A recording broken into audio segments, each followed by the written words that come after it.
आचार्य भगवंतों की, वर्तमान आचार्य आचार्य सम्राट पूज्य डॉक्टर श्री शिव मुनि जी महाराज की, महागौर तपस्वी स्वामी श्री निहाल चंद जी महाराज की, सरल आत्मा दादा गुरुदेव पूज्य श्री खूब चंद जी महाराज की, संघ संरक्षक योगी राज पूज्य गुरुदेव श्री फूलचंद जी महाराज की, उत्तर भारतीय प्रवर्तक शासन सूर्य पूज्य गुरुदेव श्री शांति स्वरूप जी महाराज की, उपाध्याय प्रवर पंडित रत्न पूज्य श्री हेमचंद जी महाराज की, श्रवण संघीय समाधि उत्तर भारतीय प्रवर्तक पूज्य श्री आशीष मुनि जी महाराज की,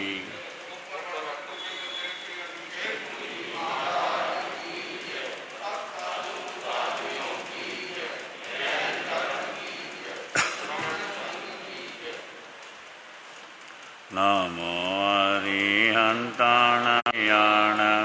नमो वज्रायाणं नमो लोये सवसाऊणं एसो पंच नमोकारो सब पावपणासनो मंगलाणं च सर्वेषि परमं हवै मंगलम् मंगलाणं च सर्वेषि परमं हवै मंगलम्। नमो मंगलमुखितं अहिंसा संयमोऽतो देवावितं नमसन्ति दश धम्मे संयमनो जादुमसपुपेषु वमरो अवियैरसा नय पुफं किला मेरी सोय कृणै अपया एमे समनमुता जेलोए संति साउणो विहंगमावपुपेषु दानवते शनेरया वयं च विटिलभामो नय कोई मयि आगडे सूर्यन्ते उपेषु हमरो बहुगर समाबुद्धा जे भवन्ति अणिसिया नानापिण्डरया दन्ता तेन उच्यन्ते साउणो तिरे।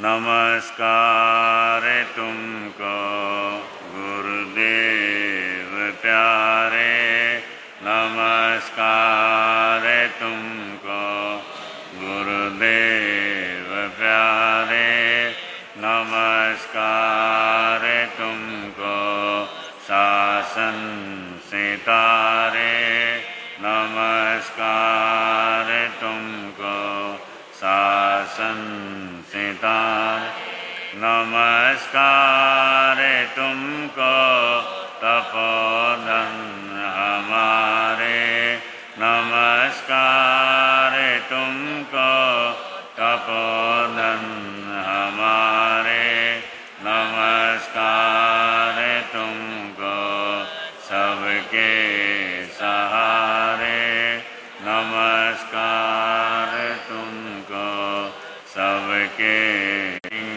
के राया, नमस्कार तुमको ख्याल सिंह के राय, नमस्कार तुमको भीष्म पिता कहाए, नमस्कार तुमको भीष्म पिता,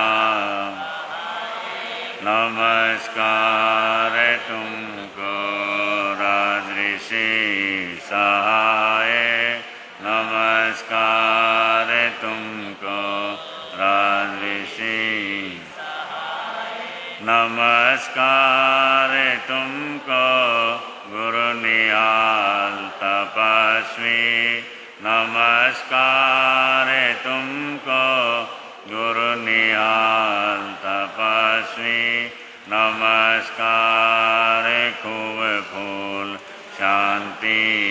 यशस्वी नमस्कार खूब फूल शांति यशस्वी नमस्कार तुमको आए मिल के धारक नमस्कार तुमको आए मिल के नमस्कार तुमको भक्तों के तारक नमस्कार तुमको भगदाता नमस्कार तुमको गुरु सुमति के नमस्कार तुमको मंगल पाठ प्रदाता नमस्कार तुमको मंगल पाठ प्रदाता नमस्कार तुमको हे मौनी विहारी नमस्कार तुमको हे मौनी नमस्कार तुमको महाव्रतधारी नमस्कार तुमको महाव्रतधारी तुमको नमोकार नमस्कार तुमको दिन धर्म आराधक नमस्कार तुमको दिन धर्म आराधक नमस्कार तुमको देवों के देवा नमस्कार तुमको देवों के नमस्कार तुमको करो पार खेवा नमस्कार तुमको करो पार खेवा नमस्कार तुमको गुरुदेव प्यारे नमस्कार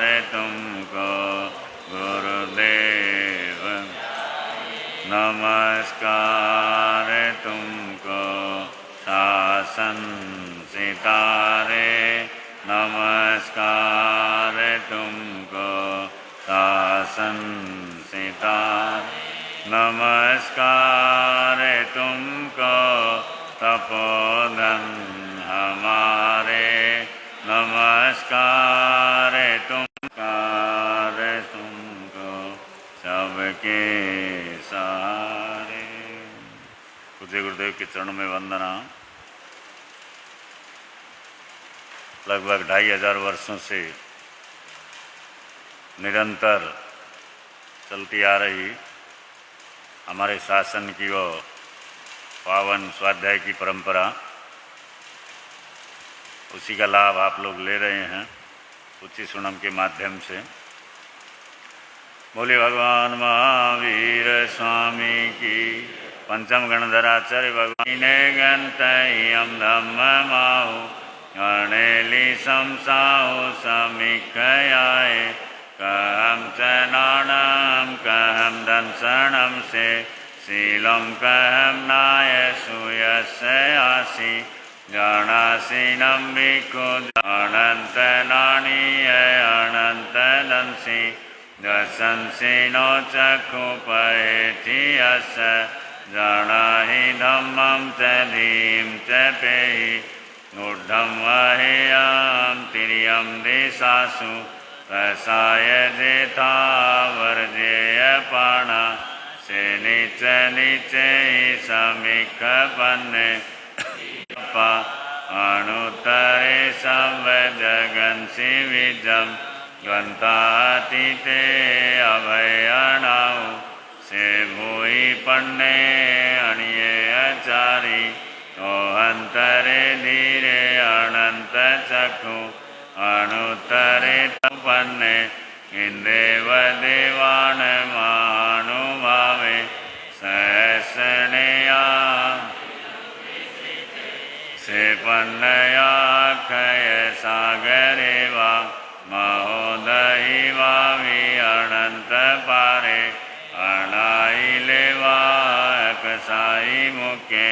सकेव देवा हि वै जुइमं छेवीर्येणां परिपूर्णवीर्य सुदर्शनेवा नगसवसेठे जगविजयन्ते तेजोयने नवनवैसहस्रे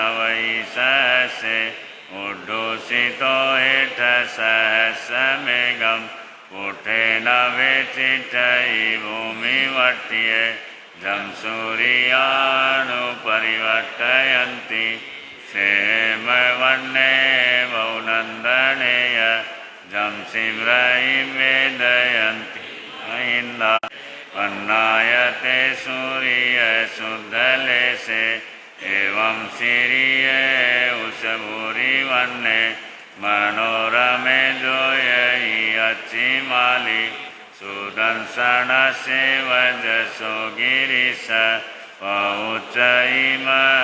पौचैमतोपवयस हेतो वमे समनेनाय पुते जाई जसो दर्शन नाणशीले वरे वा निशायाणं रूयैव सेठे वलयाय ताणं कौ वमेशे जगभूयि पन्ने मुनिन मध्ये तं दाहुपन्ने अनुत्तरं धम्ममुयिरहिता अनुत्तरं जानवरं धियायिं सुसुखसुखम् अपगण्डसुखं सङ्खिन्दुवेगन्तवदातसुखम् अनुत्तरगं परमं महेशि अशेषकमं सविशोहयिता सिद्धिं गते सायिमनन्तपते नानेन शीलेन यदर्शनेन दुःखे सुनाये जयसामलिवा जं सिम्रयिम्ने खण्यं वसदाने अनुत्तरेउ छन्दोवताराण मानुभावे गन्धेषु वा चन्दनमाहुषेठम् एवं मुनीनाम् अपडिन्नमाहु जहाशयम्बोधीनशेठे नागेषु वा धर्णिन्दमाहुषेठम् ओदये वा रश्मे जयन्ते तवो वहाने मुनिवे जयन्ते हत्थिषु रावणमाहुणाय सिंहोमियाणां सलिलान् गङ्गा पक्षिषु आगरुले वेणुदेवे निर्वाणवादिनी जोहे सुनाये जय विशेषणे उपेषु जय अरविंद माहु कतिन सेठे जयदंतवके आय पुते तीन सेठा लव सत्तमावा सभासु हमाव सभाण सेठा निर्वाण सेठा जय सब धम्मा नयनाय पुता परमथिनानि कूढ़ो वमे धुणै विगय गेहि न सन्निहिं कुवै आसुपन्ने कर्युं समुद्रं च महाभवोगम् अभयङ्करे वीर अनन्तचक्षु कोहं च मानं च तहेव मायं लोभं च उत्थामजत्थदोषा हेयाणिवन्तारहामहेषि न कुवै पावनकारवेयि किर्यां वेणयाणुवायम् अन्नानियाणां पण्यच्चटाणं शेषभवायाम् इवेयिता उवठिये संयमवाठपदो वशुद्धं तं सद्दहाणाय जनाणाउ इन्द्रेव देवाय व्यागमिषन्ति इन्द्रेव देवाय व्यागमिषन्ति दिवेनि आगमे दिव्य बनते तंजा सुक्तागमे अत्थागमे तदुवे आगमे वासी ज्ञान के विषय जो को अति चार लगाते में अलाऊं जम्बाय जम बच्चा मिलम विनक्रम चक्रम पैनम विनयनम जोगिनम घोषिनम सुट्टू दिनम दुट्टू पड़ीच्छे काले को सुझाव काले न को सुझाव सज्जायम सज्जायम सज्जायम न सज्जायम गणता गुणता और दानान सेठम। सबसे पहले यहाँ इस गाथा में दान का जिक्र किया। दानान सेठम अवय पयाणम, दानों में अवय और तवे सुवा उत्तम बम्बचेरम, तपस्या में ब्रह्मचार्य सर्वश्रेष्ठ तप बताएं। लोगुत्तम है समणे नाय पुते, और इसी तरह से लोक में जो सबसे उत्तम है वो श्रमण भगवान ज्ञात पुत्र भगवान महावीर स्वामी। तो गाथा के प्रथम चरण में सबसे पहले दान की चर्चा की गई है। और दान अनेक प्रकार का आता है। जाते हैं तो वहाँ पर कुछ देते हैं तो उसके बदले में कुछ लेते हैं, वो दान नहीं कहलाता। देना तो वहाँ भी है लेकिन उसके बदले होता है, वो लेन देन हो जाता है। वो अकेला देना नहीं रहता, वो लेना देना होता है आपस में।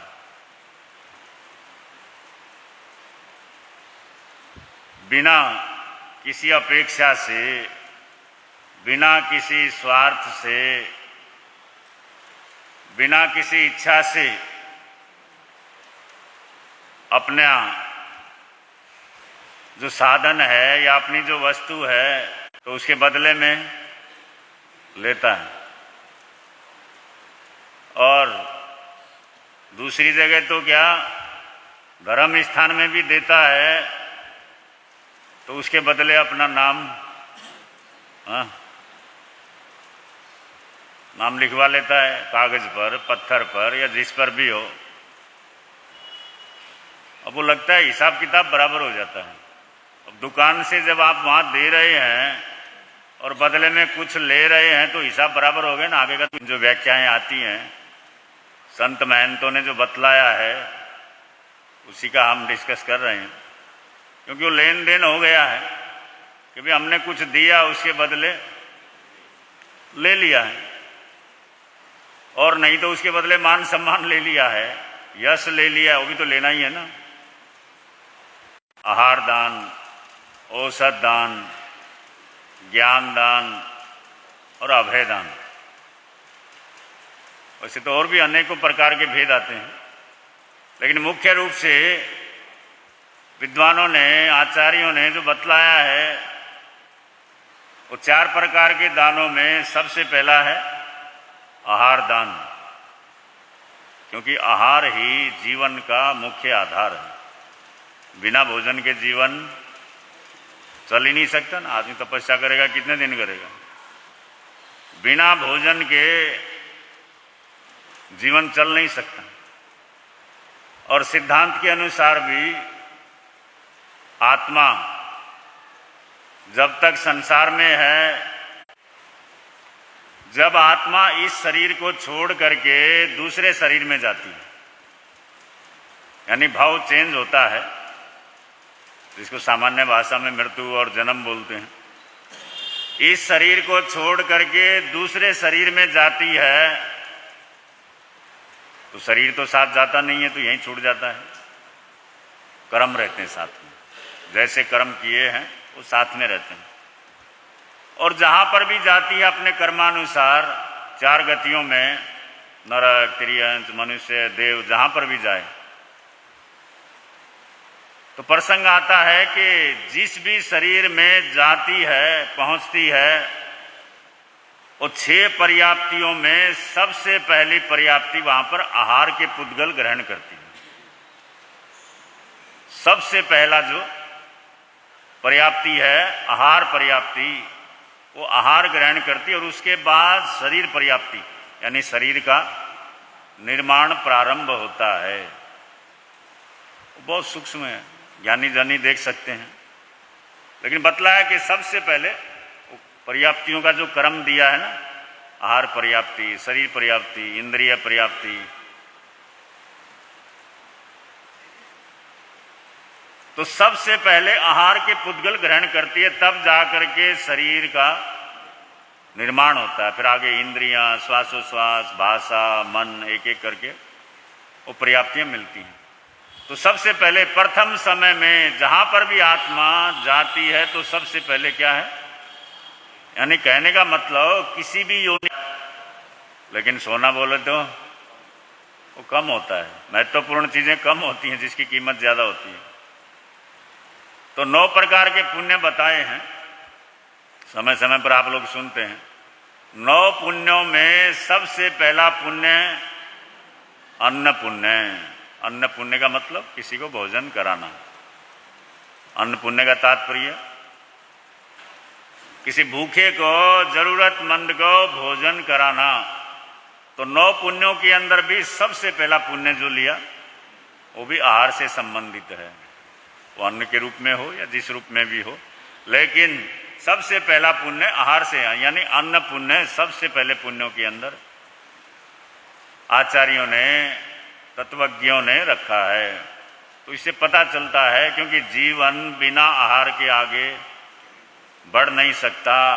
मनुष्य की क्या, हर पशु पक्षी की या हर योनि 84 लाख जीव, दवाई वगैरह सामान्य भाषा में, औषध दान।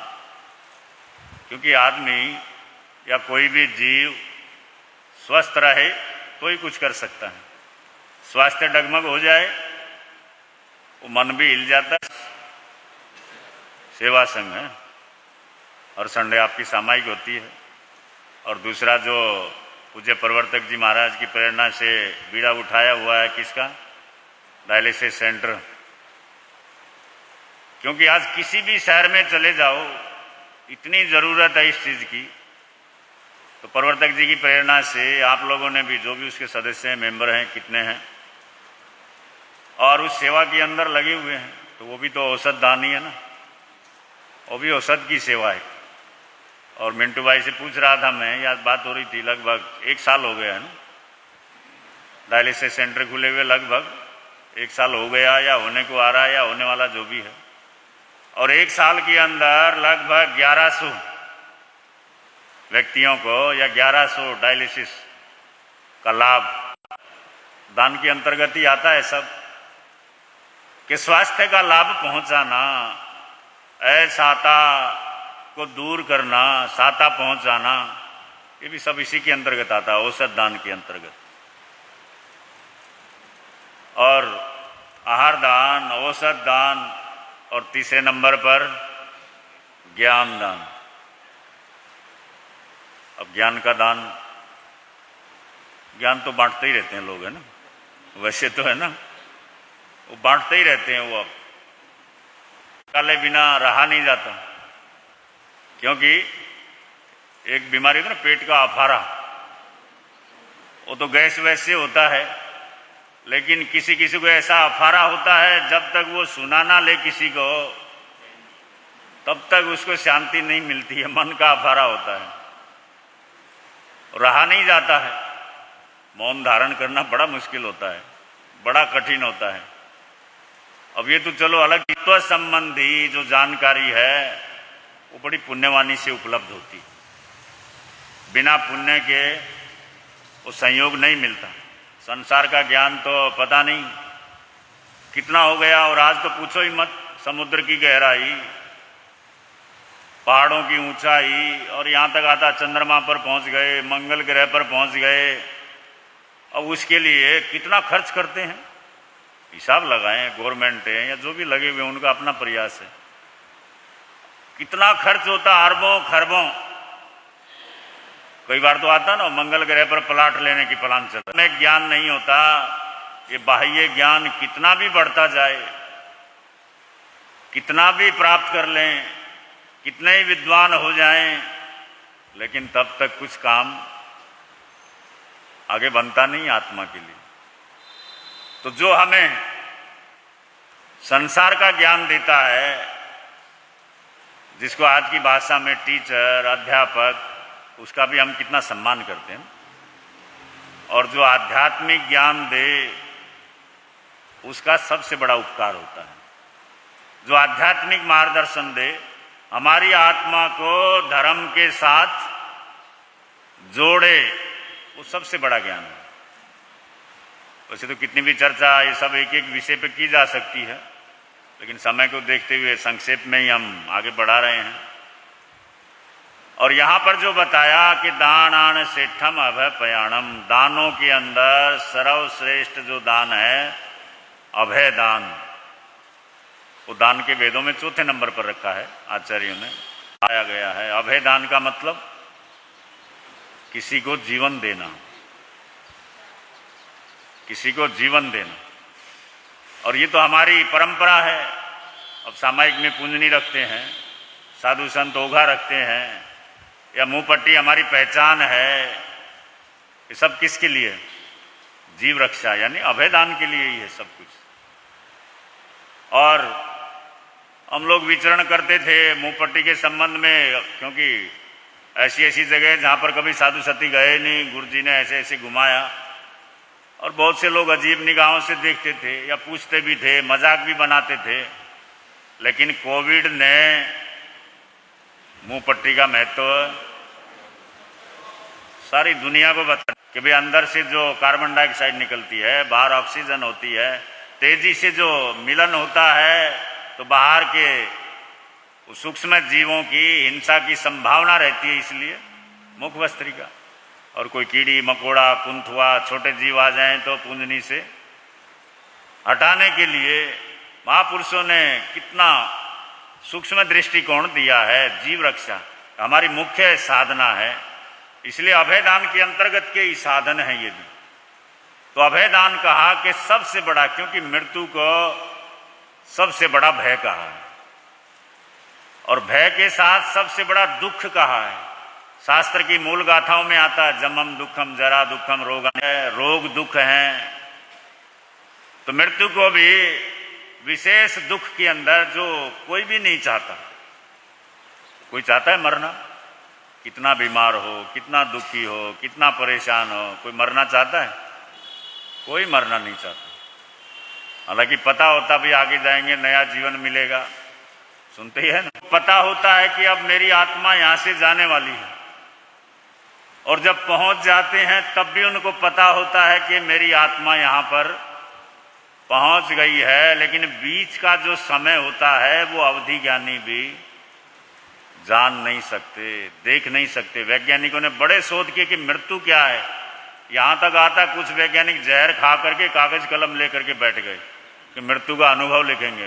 वैज्ञानिक बड़े अजीब होते हैं, बड़े प्रयोग करते हैं, सामान्य नहीं होते हालांकि, लेकिन कितना ही कागज कलम लेकर के बैठे हो। मृत्यु का जो अवधि ज्ञानी है, होने वाली तीर्थंकर आत्मा है, वो भी उन क्षणों को जान नहीं सकते। जाना है ये पता होता है, पहुंच गए ये भी पता होता है, लेकिन जो बीच की अवस्था है, वहां से यहां तक आए या जहां से जहां तक भी गए, लेकिन उस बीच के काल का उनको भी कोई अनुभव या अनुभूति उसको व्यक्त नहीं कर सकते। यानी कि ऐसी चीज है मृत्यु जिसको जानना अवधि ज्ञानियों के लिए भी असंभव है। सामान्य जीवों का तो कहना ही क्या है कि कितना कष्टप्रद है, कितना दुखद है। इसलिए शास्त्रकारों ने उसको मूल दुखों के अंदर रखा हुआ है। तो ऐसे उस मृत्यु से, मृत्यु के भय से किसी को बचाना, उसको कितनी खुशी होती होगी, कितनी प्रसन्नता होती होगी। सामने दिख रहा है कि मरने वाला है, लेकिन ऐसे जीव, चाहे वो एक इंद्रिय के रूप में हो, बेइंद्रिय के रूप में हो, तेंद्रिय चौंद्रिय पचेंद्रिय किसी भी रूप में हो, ऐसे जीवों को बचाने में सहयोगी होना, तो उनको कितना शांति मिलती होगी, कितना सुख मिलता होगा। अभयदान की बड़ी लंबी चौड़ी व्याख्या है। तो से अपने आप को बचा करके रखना, वो भी अभयदान का ही एक स्वरूप है। तो दानों के अंदर यहाँ पर कहा कि दानान सेठम अभयपयाणम, दानों में अभय दान जैसे सर्वश्रेष्ठ है, इसी तरह से सच्चे सुवा अणुवज्जम वयंती। सत्य, और सत्य क्या है? झूठ नहीं बोलना सामान्य रूप से। वैसे थोकड़ों में आता है सत्य मन योग, असत्य मन योग, या सत्य भाषा, असत्य भाषा, मिश्र भाषा, व्यवहार भाषा, ये भाषा से संबंधित है। और कई बार सत्य भी बड़ा कटु होता है, सत्य भी कई बार बड़ा नुकसानदायी हो जाता है। इसलिए यहाँ शास्त्रों ने यानी आचार्य सुधर्मा स्वामी ने प्रयोग किया अणवज्जम यानी निर्बद्ध, जिससे किसी को कष्ट ना हो ऐसा सत्य प्रयोग करना। सिर्फ सत्य के लिए नहीं बोल दिया यहाँ, क्योंकि कई बार सत्य भी बड़ा भारी पड़ जाता है। तो निर्बद्ध कहा कि जो पाप से रहित है। गुरु जी प्रसंग सुनाते थे, तपस्वी महाराज, तपस्वी निहाल चंद जी महाराज विहार कर रहे थे, एक गाय भागी जा रही थी, डर के मारे।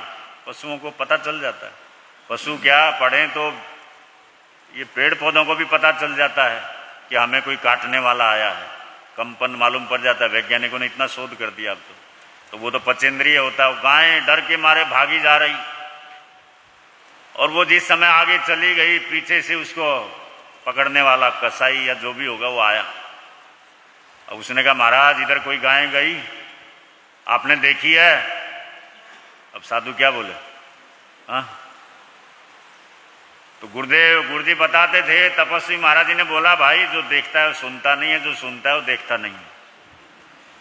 उसने कहा महाराज मैं पूछ रहा हूँ, आपने गाय देखी, इधर से गाय गई, किधर गई बतला दो। उन्होंने कहा मैं बोल तो रहा हूँ, जो देखता है वो सुनता नहीं है, जो सुनता है वो। अब वो जब भी 2-3 बार पूछा, हर बार तपस्वी महाराज जी ने यही उत्तर दिया, भाई बोल तो रहा हूँ, जो देखता है सुनता नहीं, जो सुनता है वो देखता नहीं। अब बात तो क्या है, आंखें देखती हैं लेकिन सुनती नहीं है, कान सुनते हैं देखते नहीं हैं। वो ऐसी पहेली बुझा दी, वो 2-3 बार पूछा और फिर वहां से, क्योंकि नहीं तो अगर बोले हाँ देखी है, फिर पूछेगा किधर गई। नहीं बोली है कि नहीं देखी है तो अभी देखी ही है। तो इस प्रकार जिससे अपनी भाषा के अंदर भी दोष ना लगे, निर्बद्ध भाषा। यहां पर कहा कि निर्बद्ध है जो पाप से रहित सत्य है, ऐसा जो सत्य होता है, सत्य होता है, वो संसार में श्रेष्ठ होता है। सत्य के बिना काम चलता है? बहुत से लोग बोलते महाराज बिना झूठ बोले चलता नहीं है, चाहे व्यापार हो चाहे कहीं भी हो, झूठ बोलना ही पड़ता है ना। लेकिन आप एक दिन नियम लो कि सच नहीं, सिर्फ झूठ ही झूठ बोलोगे चलेगा? नहीं चल सकता। झूठ छोड़ करके चल सकता है, लेकिन सत्य छोड़ करके चलता नहीं है। सत्य तो बोलना ही पड़ेगा, प्रयोग करना ही पड़ेगा। तो यहां पर लेकिन कहा कि अनबद्ध यानी जो पाप से रहित सत्य है, उसका प्रयोग प्रेरणा या भगवान महावीर स्वामी के संबंध में जो गुणानुवाद करते हुए आचार्य बतला रहे हैं, दाणान सेठम अवैपयाणम सच्चे सुआ अणवज्जम वयंती। ऐसा सत्य बोलो जो पाप से रहित हो। और तवे सुआ उत्तम बम्बचेरम, तपस्याओं के अंदर सर्वश्रेष्ठ तप क्या बताया? ब्रह्मचार्य। ब्रह्मचार्य के अनेक अर्थ हैं। और तपस्या के वैसे हमारे जो तत्वों के अंदर निर्जरा तत्व है, जिसमें तपस्या के अनेक भेद बताए हैं, और उसमें 12 भेद विशेष रूप से आते हैं। 6 आभ्यंतर और 6 बाह्य तप। तप का बड़ा विवेचन आता है, क्योंकि बिना तपस्या किए आत्मा का उद्धार होता नहीं। किसी भी परंपरा में देख लें, कहीं पर भी देख लें, आखिर तपस्या को अपनाना ही पड़ता है। तो उन तपस्याओं में बतलाया ब्रह्मचार्य तप, सर्वश्रेष्ठ तप बतलाया गया है। ब्रह्मचार्य का मतलब ब्रह्म के अंदर रमण करना, मुख्य रूप से ब्रह्म के अंदर विचरना, यानी अपने आत्मज्ञान के अंदर ही इतना मस्त हो जाना कि संसार के सारे, और उसके अनेक भेद आते हैं, बाल ब्रह्मचारी, ब्रह्मचारी, सदाचारी, सनातन परंपरा में एक प्रसंग आता है, व्यास ऋषि जो हुए जिन्होंने 18 पुराण लिखे, उनके पुत्र थे सुखदेव, और जन्म से ही ऐसे पवित्र आत्मा थे, इतने श्रेष्ठ आत्मा थे। एक बड़ा प्रसिद्ध प्रसंग है कि कुछ महिलाएं तालाब के अंदर स्नान कर रही थी और सुखदेव जा रहे थे, महिलाओं ने कुछ ध्यान नहीं दिया, वो अपना स्नान करती रही और उनके कुछ ही पीछे व्यास ऋषि आ रहे थे। और जिस समय उन कन्याओं ने, बालाओं ने, महिलाओं ने वो व्यास ऋषि को देखा, इतना संकोच हुआ, तुरंत उन्होंने अपने वस्त्र वगैरह अपने शरीर पर धारण किए। और व्यास ऋषि की नज़र पड़ी, उनके मन में बड़ा कौतूहल हुआ, संशय हुआ, और वो पास में गए। उन्होंने कहा, बच्चियों, तुम मेरी बालिकाओं के समान, मैं तुम्हारे दादा के समान वृद्ध पुरुष, मेरे से तुमको इतना संकोच हुआ, लेकिन मेरा पुत्र नौजवान सुखदेव वो आगे गया, तुमको कोई संकोच नहीं हुआ। तो वहां पर महिलाओं ने क्या उत्तर दिया? उन्होंने कहा, महाराज, आप हमारे आदरणीय हो, पूजनीय हो, श्रेष्ठ हो, लेकिन फिर भी हम जानती हैं आपको स्त्री पुरुष का भेद मालूम है, लेकिन सुखदेव इतने पवित्र आत्मा है कि उनको तो स्त्री पुरुष का भेद ही पता नहीं है। जन्म से इतने ज्ञानी थे कि उनको तो स्त्री और पुरुष में कोई भेद ही मालूम नहीं। वो इतनी पवित्र आत्मा, इतनी श्रेष्ठ आत्मा है। अब जैसे बालक होता है ना, बच्चा होता है, उससे कोई अबोध बालक से क्या संकोच, ऐसे ही वो इनका इतना पवित्र जीवन है। तो बड़ा उत्कृष्ट उदाहरण ये मिलता है। और भी कितने ही उदाहरण हमारे जैन कथाओं में विजय कुमार, विजय कुमारी का आता है, या और भी प्रसंग आते हैं। स्थूली भद्र का आता है, स्थूली भद्र का नाम सुना है ना आपने? कथा तो लंबी, अभी समय नहीं है, लेकिन आता है कि स्थूली भद्र का नाम 84-24 तक, कितना? 84-24, वर्तमान में ये 1-24, फिर अगली 24, फिर अगली 24, इस तरह से 84-24 तक स्थूली भद्र की कथा निरंतर चलती रहेगी। बड़े आश्चर्य की बात है। तीर्थंकरों का नाम 3-24 तक रहता है। वर्तमान 24 हमें याद है, श्रद्धा भक्ति से स्मरण करते हैं। आगे वाली 24 का नाम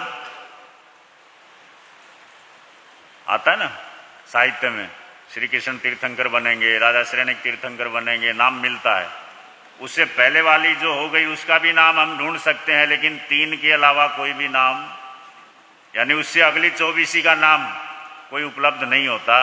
लेकिन स्थूली भद्र का जीव, स्थूली भद्र की कथा ऐसी है जो 84-24 तक निरंतर उनका नाम श्रद्धा भाव से लिया जाता रहेगा। और इसी तरह से विजय कुमार, विजय कुमारी की भी कथा वो भी ऐसी है कि निरंतर 84-24 तक उनका भी कथा प्रसंग चलता रहेगा। बड़े अनूठे उदाहरण हैं। किस कारण से? सिर्फ ब्रह्मचारी के कारण से इतना महत्व है। तो बतलाया तपों के अंदर सबसे जो श्रेष्ठ तप है, तवे सुआ उत्तम ब्रह्मचर्यम, और लोग उत्तम है समणे नाय पुते। लोक में, लोग उत्तम है संधि, यानी लोक में जो उत्तम है, समणे नाय पुते, श्रमण, भगवान महावीर स्वामी, भगवान महावीर स्वामी के साथ श्रमण विशेष रूप से जुड़ा हुआ है। एक तो श्रमण परंपरा कहलाती है हमारी, जो तीर्थंकर परंपरा है वो क्या कहलाती थी पहले? श्रमण परंपरा। फिर जिन परंपरा, ये जैन शब्द तो बहुत बाद में आया है, साहित्य के हिसाब से देखें तो बहुत बाद में आया है, नहीं तो पहले श्रमण परंपरा या निर्ग्रंथ परंपरा कहलाती थी, साहित्य में कहीं भी पढ़ेंगे तो। फिर जिन परंपरा चली, उसके बाद में जैन परंपरा जो मानी जा रही। तो श्रमण का मतलब जो अपनी आत्मा के लिए पुरुषार्थ करते हैं, श्रम करते हैं, निरंतर आत्म पुरुषार्थ में जो लगे रहते हैं, ऐसे जो श्रमण भगवान महावीर स्वामी लोक के अंदर सबसे श्रेष्ठ बतलाए गए हैं। तो संसार की एक से एक श्रेष्ठ जो उपमाएं हैं वो भगवान के साथ, क्योंकि पहले भी बतलाया था कि भगवान का शारीरिक परिचय इसमें कहीं पर नहीं दिया गया है। भगवान का आध्यात्मिक, कि उनके अंदर कैसी कैसी आत्मिक गुणों की विकसितता हुई थी, या कहाँ से कहाँ तक कितनी श्रेष्ठ अवस्था में तीर्थंकर आत्मा पहुँच जाती है, और कितनी श्रेष्ठ अवस्था वो तीर्थंकर भगवंतों की होती है। उनके आध्यात्मिक गुणों की शुद्ध रूप से यहाँ पर सुधर्मा स्वामी ने चर्चा की है, और वही आप लोग सुन रहे हैं। और अभी नवरात्र चल रहे हैं, 2-3 दिन से लगातार प्रेरणा भी दी जा रही है, और गुरुदेव का भी 9 तारीख को जन्मोत्सव है, और आइनबिल तप की निरंतर प्रेरणा दी जा रही कि अधिक से अधिक आइनबिल हों, और यहाँ पर भी अधिक से अधिक आइनबिल आप लोग करें, उसके लिए व्यवस्था बनाई जा रही है, और कापियाँ भी छप कर के आ गई हैं। अधिक से अधिक आसपास में, सिर्फ जयनगर में ही नहीं, आसपास में भी ज़रूर आइनबिल के लिए प्रेरणा दें कि अधिक से अधिक आइनबिल हों, क्योंकि गुरुदेव का योग देखिए, उनका जन्मदिन आइनबिल होली का पहला दिन, आइनबिल होली का उसी दिन से आइनबिल होली प्रारंभ हो जाती है। आइनबिल होली का इतिहास पता है आपको, श्रीपाल मैना सुंदरी चरित्र सुनते हैं। तो आइनबिल होली का पहला दिन गुरुदेव का जन्मदिन, और जो चैत्र में होली आती है, क्योंकि साल में 2 होलियाँ आती है ना, एक तो आश्विन सप्तमी से शुरू होती है, शुक्ला सप्तमी आश्विन से, और दूसरी चैत्र में महावीर जयंती के पास, उस समय जो आइनबिल होली आती है, वो आइनबिल होली का उस समय का 9वां दिन चैत्र पूर्णिमा, वो गुरुदेव का दीक्षा दिन,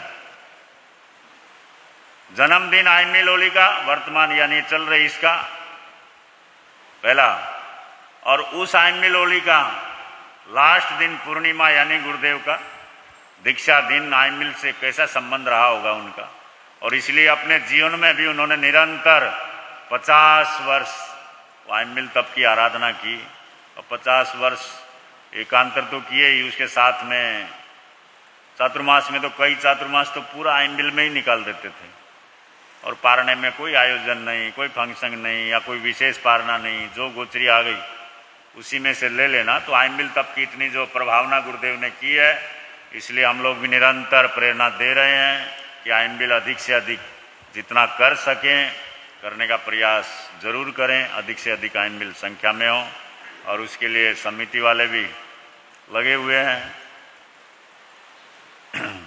लेकिन फिर भी कितना ही बोल लो, कुछ ना कुछ आकर्षण चाहिए आदमी को, है ना, आकर्षण जरूरी है। तो समिति वाले भाई आए थे, रात को बोल रहे थे, महाराज गुरुदेव का जन्मदिन है, हम सब के वो श्रद्धा स्थान हैं, जीवन भर जिन्होंने इतना साधना की है, तो उनके जन्मदिन पर खूब धर्म ध्यान हो, खूब आइनबिल हो, हर तरह से रौनक हो। तो वो लकी ड्रा वगैरह तो रहते ही हैं, और चांदी के भी वो सिक्के लकी ड्रा में निकलते ही रहते हैं। तो एक सोने का सिक्का भी वो समिति ने तय किया है कि उस दिन लकी ड्रा के रूप में निकाला जाएगा। हाँ हाँ, अब वो वाचनाचार्य श्री जी से, संतों से मैं पूछ रहा था कि भाई वो आइनबिल के टाइम निकालना है या प्रवचन में निकालना है। वो जैसा कहेंगे वैसा आपको कल सूचना दे देंगे 1-2 दिन में। वो निकलना निश्चित है, लेकिन चाहे वो इसमें निकले या उसमें निकले। हाँ, तो सूचना, वैसे तो ऐसी सूचनाएं अपने आप जल्दी फैल जाती हैं। फिर भी आप लोग प्रचार प्रसार आइनबिल का जरूर करें, सिर्फ सोने के सिक्के का ही ना करते रहे हैं। आइनबिल के लिए जरूर प्रेरणा दें, अधिक से अधिक आइनबिल हो। इन्हीं मंगल कामनाओं के साथ कोई पचखान वगैरह हो तो आज का आइनबिल उपवास एकासना वगैरह, हाँ, मधुबहन के उपवास एकांतर चल रहे हैं, आज के उपवास का पचखान तिविहारवासनम का इमाम सामनतान वगैरह, सहसा गर्ण मेहता गर्ण सब सामवर्ती गर्ण त्याग वो श्रेय तपस्या करने वालों को। हाँ, ये माताएं बहनें पहले आइनबिल की लड़ी चलाती थी, हाँ, अभी वो लड़ी कहाँ गायब हो गई, हाँ, इसलिए थोड़ा ध्यान दें। अब आइनबिल होली भी आ रही है, तो इसलिए चातुर्मास में 4 महीने लड़ी टूटनी नहीं चाहिए।